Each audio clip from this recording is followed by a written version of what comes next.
Hello everyone, glad to be back. Today is 13th of September, now it's 10:30 in the morning Moscow time.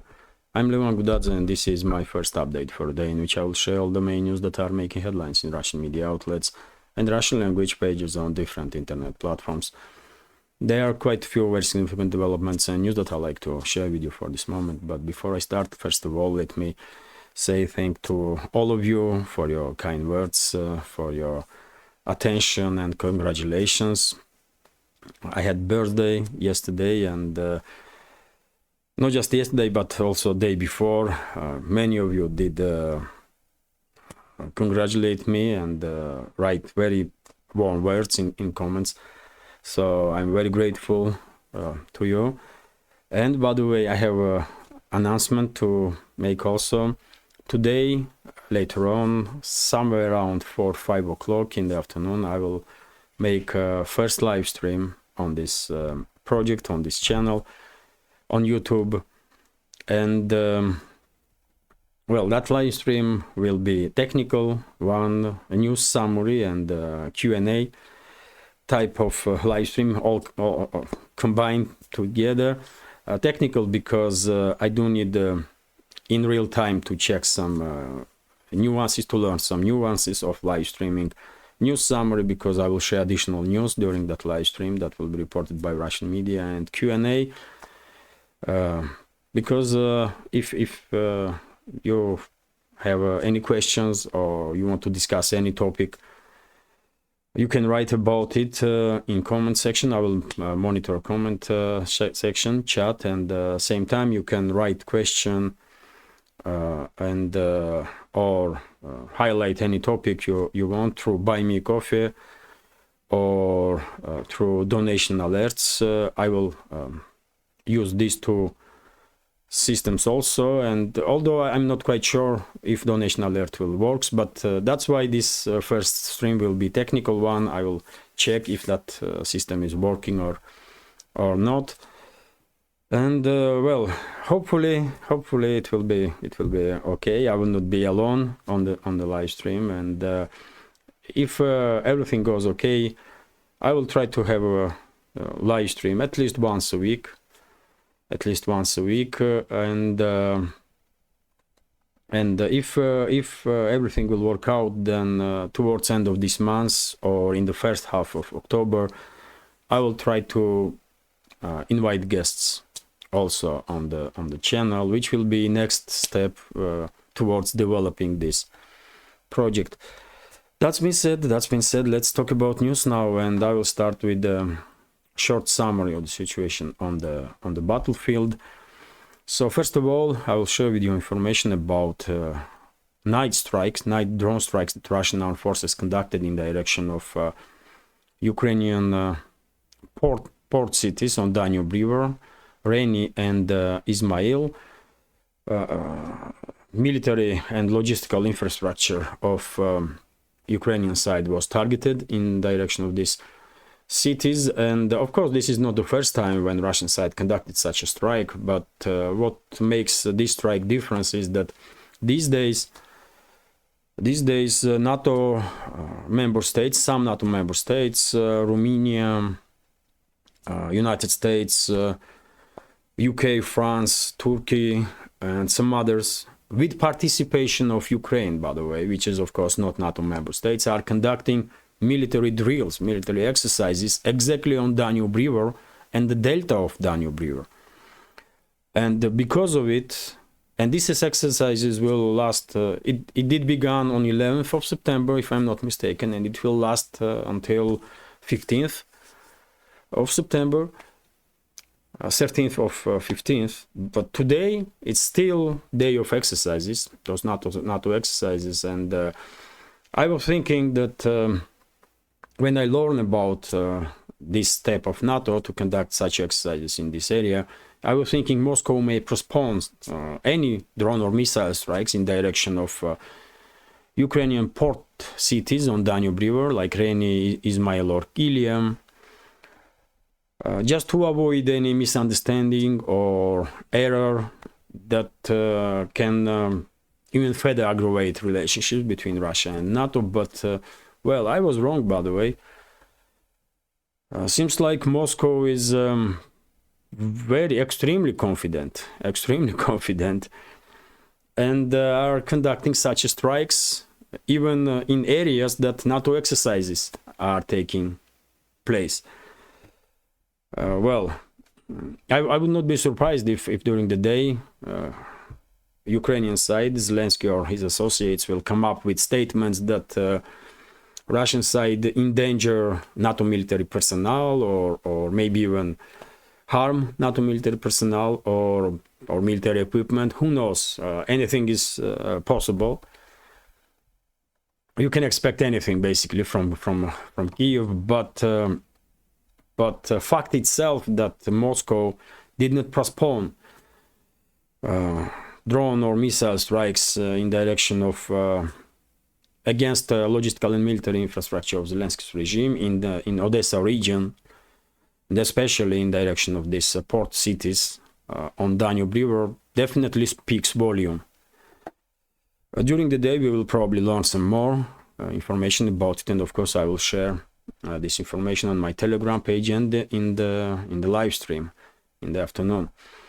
That being said, let's go sector by sector now on the front lines. So first, of course, Kherson region, no significant changes whatsoever.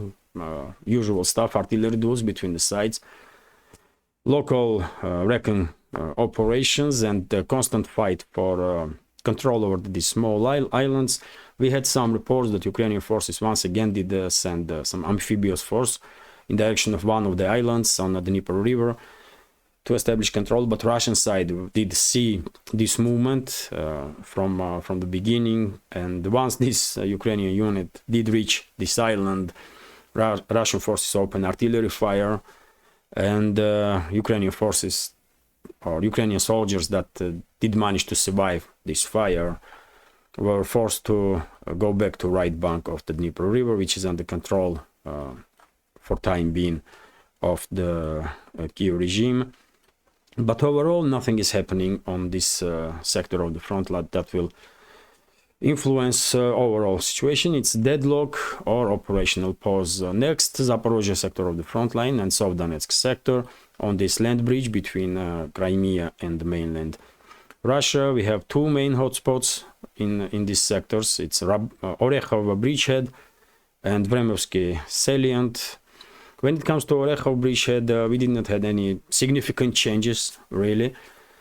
We just receiving more and more reports that Kiev is sending additional units in the direction of this Orekhov bridgehead, which does not make any sense whatsoever, because as time goes by, chances that Russian side will conduct its own counteroffensive and encircle entire this grouping of forces of Ukrainian army in this bridgehead is increasing.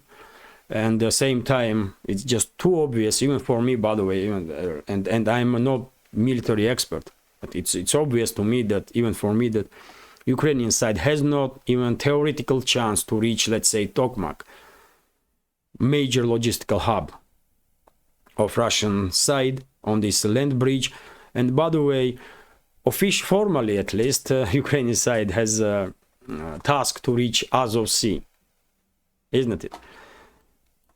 And to do so, they need to establish control not just over the Tokmak, but also over the many dozens and dozens of other settlements, and including Melitopol city, and of course Berdyansk city, which is just impossible, by the way. It's just absolutely impossible, and that's why I'm saying this concentration of forces of Ukrainian army in this area is just, I don't know, it's suicide. It's just suicide. It does not make any sense whatsoever. But I don't know, Kiev is continuing this, Kiev is continuously sacrificing Ukrainian soldiers for no reason. That's what it is, really. But when it comes to situation in Orekhov bridgehead itself, main hotspots on the bridgehead are Novoprokopovka now and Verbova. Of course, both settlements are under full Russian control, and I don't think Ukrainian side will be able to establish control over these settlements anytime soon. Me personally, I do expect Russian counteroffensive. to take place, and this grouping of forces of Ukrainian army to be encircled before rainy season begins. But let's see. After all, as I said, I'm not military expert, and my reading of situation on the front line can be mistaken. Who knows? And when it comes to South Donetsk direction, situation is even more calm in this area than in Zaporozhye sector. Previously, Ukrainian side was a little bit active. They were conducting some recon-enforce operations in the direction of Novodonetsk, in the direction of Novomayorsk. There were some reports that forward units of Ukrainian side even managed to enter some parts of these settlements, but I did not see any video or photo confirmation of that. And at this moment, it's undoubtedly fact that these both settlements are controlled by Russian forces. And that's it when it comes to South Donetsk direction. No significant changes, nothing is happening that will influence overall situation on this sector of the front line. Like on Donetsk direction, by the way, it's artillery duels on the southern flank of Donetsk direction, in Marinka, Krasnogorovka, Avdiivka areas. Although Russian side constantly are trying to conduct some local scale offensive operations, especially nowadays in the direction of Krasnogorovka, while in previous days Ukrainian side was trying to conduct some local scale offensives in Avdiivka area. But overall it's deadlock. Nothing is happening that will influence situation in overall situation on this sector of the front in near future. And when it comes to northern sectors, no changes here. Artillery duels, recon operations, and main question, when Russian side will conduct large-scale offensive operation. That's the only question when it comes to northern sectors. When Russian side will begin its offensive operations, large-scale offensive operations from Seversk up to Kupiansk and entire Kharkov region. Will it happen this autumn, before in next several weeks before rainy season begins, or it will happen in the winter? And that's it for short summary of the situation on the battlefield. And before I share, and by the way, before I share some other news, let me talk about Klishchiivka settlement for a minute. I did see, which is on the southern flank of Bakhmut. I did see a report on military summary channel, and Dima did reported that according to his information and geolocations that he does with all these video footages that we are seeing on internet, central part of Klishchiivka is controlled by Ukrainian forces, and he did report about it at least second time, or I see twice this kind of report, and by the way, I did try this morning once again to find any confirmation on Russian pages, on Russian pages of this information, and I did not. Ribor, biggest Russian military channel, did report that some clashes, some local scale skirmishes are taking place in close vicinity from Klishchiivka, but not inside the Klishchiivka itself. So it's a difficult situation to know who is controlling what in Klishchiivka, but because Dima is mapper, by the way, and I have no reason to doubt his conclusions, I will take this settlement as disputed between the sides. And before Russian side will produce some video confirmation that entire settlement is under Russian control, well, that's how I will see this village here, as a disputed between the sides, when one part is controlled by Ukrainian forces and one part by Russian forces. Although overall, when it comes to southern sector of the southern flank of Bakhmut or northern flank of Bakhmut, Ukrainian side is unable to achieve any more or less significant success whatsoever. Basically, all they do is demilitarizing themselves, and that's it, with active support of Russian armed forces. And yes, this is a short summary for this moment about situation on the battlefield. And before I start sharing some other news, let me once again notice that this project with several channels on YouTube, Rumble, Telegram exists solely thanks to support of members of our community, and I will be immensely grateful if you will also consider to support my work with small donations through PayPal, Buy Me a Coffee, or by subscribing to my Patreon page, on which I do on regular basis upload some extra content, and today would not be exception. Today I will upload on Patreon video footage that we made, me and my family members made yesterday in Moscow. So hopefully we went for a boat ride. Because it was my birthday, my family gave me that birthday present. We went for a boat ride on Moscow River, and we did made some video footage, and it was a great day. And I will share some video footage of that on Patreon. Hopefully Patreon community will find it interesting. That's been said, let's talk about some other news. And well, first of all, of course, breaking news for this moment, which is largest and I guess most successful Ukrainian missile strike on Sevastopol, port city of Crimea Peninsula. And according to, this is Kommersant news paper is reporting that according to Russian Defense Ministry, Ukrainian side launched about 10 cruise missiles in direction of Sevastopol. Majority of missiles were shot down by Russian air defense systems, but several missiles, it seems like, did reach targets, and one of the factories, Navy factories, was hit. As a result, 24 civilians were wounded as a result of this strike, and 2 ships were damaged that were located on that factory for some maintenance.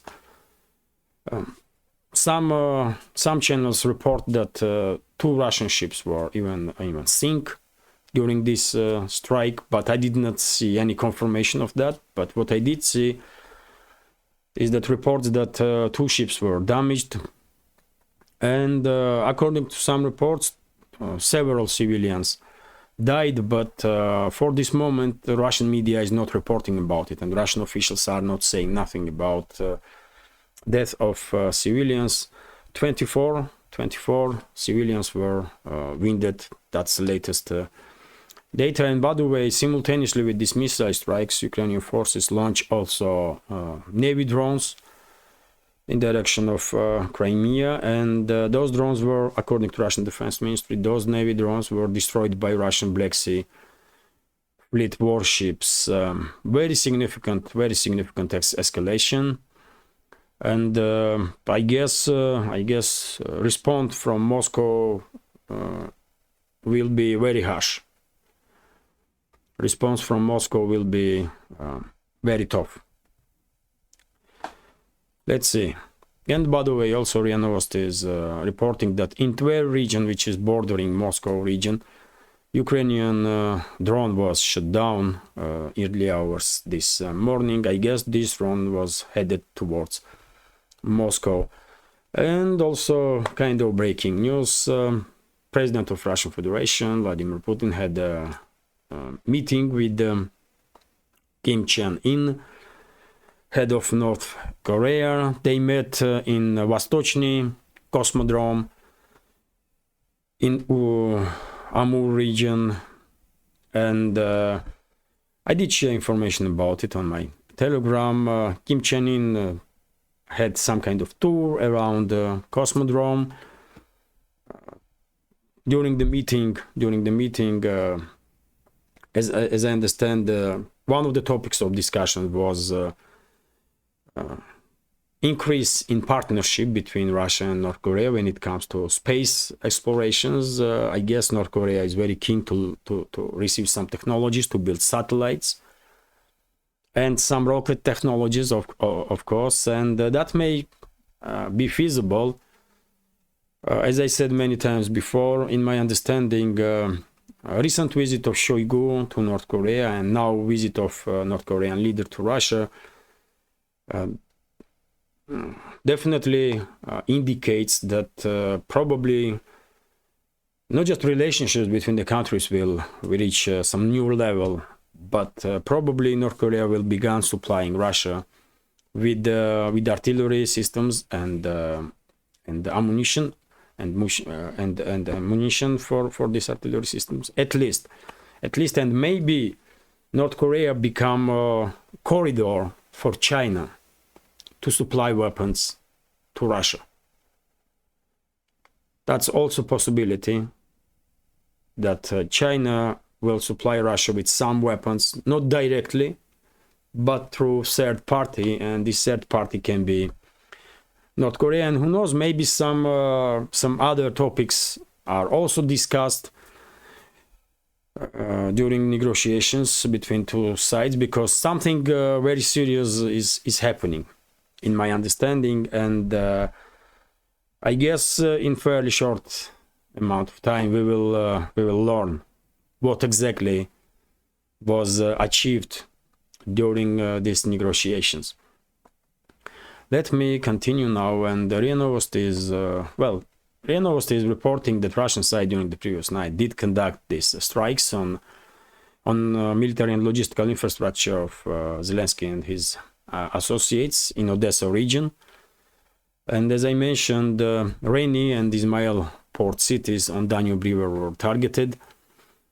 Very interesting and significant development once again, because these days NATO military exercises are taking place on Danube River and the delta of Danube River, or supposed to take place. That was reported by media all around the world. So let's see what new information will be available during the day. Also, by the way, RIA Novosti is reporting that head of Russian Parliament, Vyacheslav Volodin, Russian State Duma, Speaker of Russian State Duma, did said that US and EU basically lost trade war with Russia, which is, I guess, true. Some representatives of so-called Western elites may have some hopes that Russian economy will be demolished as a result of these thousands and thousands of Western sanctions. But in reality, Russian economy is doing quite well, quite okay. And when it comes to trade, Russia may lost its market share in Western countries because of these sanctions, but at the same time, Russia did gain market share all around the world. In Latin America, in Africa, in Southeast Asia, in Middle East. So this trade war that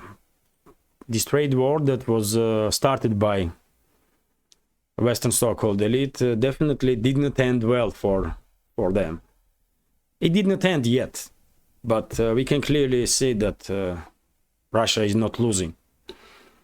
And also quite interesting news, TASS news agency is reporting that US and Taiwan are in talks about supplies of strike drones, US strike drones to Taiwan. Well, recently we regularly did receive information that Washington and Pentagon are increasing tensions with China, increasing by increasing in military deliveries to this island of China. By the way, Taiwan is a part of China, just a separatist region, that's all. And well, I guess this information means further escalation of relationships between US and China, which is no good for US, no good for China, and which is definitely no good for the rest of the world, because we are talking about two major economic powers in this world. But let's continue. RIA Novosti is reporting that the European Commission somewhat soften its approach towards citizens of Russia when it comes to belongings. By the way, belongings of citizens of Russia that they can have with them while traveling to EU member states. And from now on,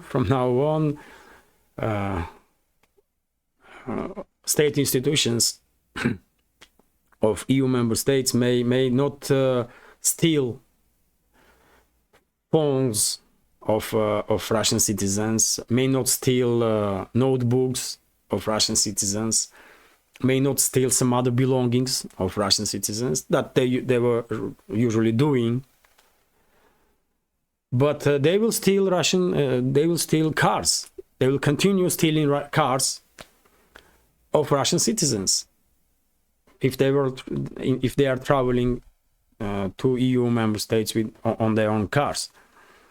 So that's a quite, I mean, what you gonna say, by the way? At one hand, EU is trying to kind of work on its reputation, because the entire world sees these actions of EU as extremely xenophobic, which is just obvious, by the way, isn't it? It's pure xenophobia and Russophobia on part of EU bureaucracy and so-called elites of EU member states, with very few exceptions. But it will not work.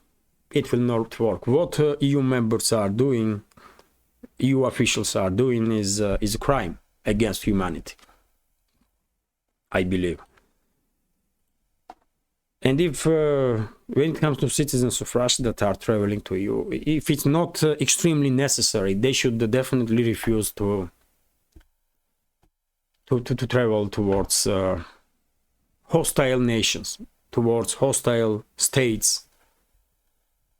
And the Russian Foreign Ministry did warn citizens of Russia many times that they may experience very unfriendly attitude from state institutions. By the way, I'm talking about state institutions. I'm not talking about societies of Western states. I'm talking about just state institutions. That citizens can receive very harsh, unfriendly attitude from Western state institutions, and it's factual information, isn't it? EU is just embarrassment, man. EU officials, Euro bureaucracies, they really are fascists. They really are fascists, by the way. Russophobic fascists. That's what they are. But anyway, let's continue. RIA Novosti is reporting that Putin did spoke about recent escalation in between Azerbaijan and Armenia, and he also spoke about relationships between Russia and Armenia, and he said that basically Yerevan did recognize Nagorno-Karabakh as a part of Azerbaijan, and therefore any allegations towards Russia that Russia somehow did not protect Nagorno-Karabakh by having an agreement with Armenia about mutual defense. I mean, these allegations are basically false. I mean, it's non-relevant, because Armenia never recognized Nagorno-Karabakh as an independent state, and Armenia never recognized Nagorno-Karabakh as a part of Armenia. So when conflict erupted between Azerbaijan and Armenian forces that were occupying Azerbaijani territories, not just Nagorno-Karabakh, but also 7 other regions, by the way, Russia was unable to intervene militarily. All Russia could do is to participate in peace negotiations and send peacekeepers, and that's what Moscow did, really. But still, for whatever reasons, some officials in Armenia and Armenian media is trying to push this narrative that somehow it's Russia's fault that Azerbaijani forces did manage to establish control over these 7 regions of Azerbaijan that previously was occupied by Armenian forces, and half of the Nagorno-Karabakh itself. Although capital of Nagorno-Karabakh, Stepanakert, is still controlled by Armenian forces. It's obvious why current leadership of Armenia and Armenian media that are controlled by Pashinyan's regime is pushing this anti-Russian narrative. They are working for they are Western assets, basically. They are Western assets, and what you're gonna expect from assets of Western, especially US secret services. Exactly, anti-Russian steps, and that's what current leadership of Armenia does, little by little, but eventually, I'm afraid relationships between two countries will definitely deteriorate significantly. And by the way, Zakharova, official representative of Russian Foreign Ministry, also did spoke about relationships between Russia and Armenia, and she did said that Russia will never become enemy of Armenia. Russia will always stay friend and friendly towards Armenia and Armenian society, despite some difficulties in the relationship between current leadership of Armenia and Russia, which is true, by the way. I'm quite sure vast majority of Armenian society is quite friendly towards Russia, and vice versa. Let me continue now. And RIA Novosti is reporting that, well, Prime Minister of Poland, how long is this video? Let me check. 31 minutes. I will go through several headlines and then that's it. So Prime Minister of Poland, Morawiecki, did give ultimatum to Brussels, by the way. So Mateusz Morawiecki did give an ultimatum to Brussels that if EU would not continue ban on export of 4 types of grains from Ukraine before 15th of September, then Poland will ban export of this 4 types of grains on its own, without with or without Brussels support. And well, this is not issue for Poland only, as we know, because many other Western and Central European states also are very concerned about flooding of their market and the European market in general with the Ukrainian grain and some other agricultural produce. And of course, I'm talking about Hungary, I'm talking about Slovakia, Bulgaria, Romania. They are not happy that cheap Ukrainian agricultural produce is flooding Europe, and they are trying to protect their own farmers, which is quite understandable, really. And by the way, in October, if I'm not mistaken, elections gonna take place in Poland. So before elections will take place, current leadership of Poland is forced basically to act patriotic and act like they do care about citizens of Poland or Polish farmers, when in reality all they care is to make happy their Western masters in Washington and London. That's it, man. And by the way, few more news. RT is reporting that France bans iPhone over radiation concerns, which is quite strange. And we are not talking about all iPhones, by the way. It's we are talking about specifically about iPhone 12 model. And well, according to this report, National Frequency Agency of France conducted some testings with qualified laboratory, and iPhone 12 are not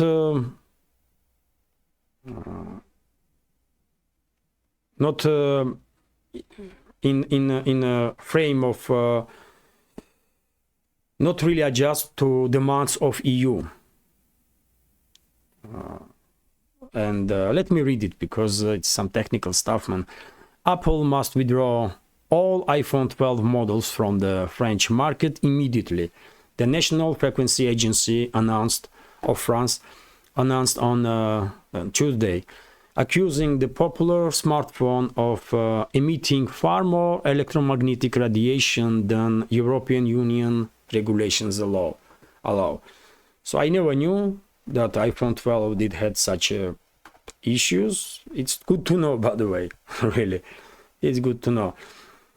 And very bad news for iPhone, of course, because they just yesterday, if I'm not mistaken, launched iPhone 15, and now they're receiving such a unpleasant surprise from France, which will influence, I'm quite sure, not just sales of iPhone 12, by the way, worldwide, but also other models of iPhone.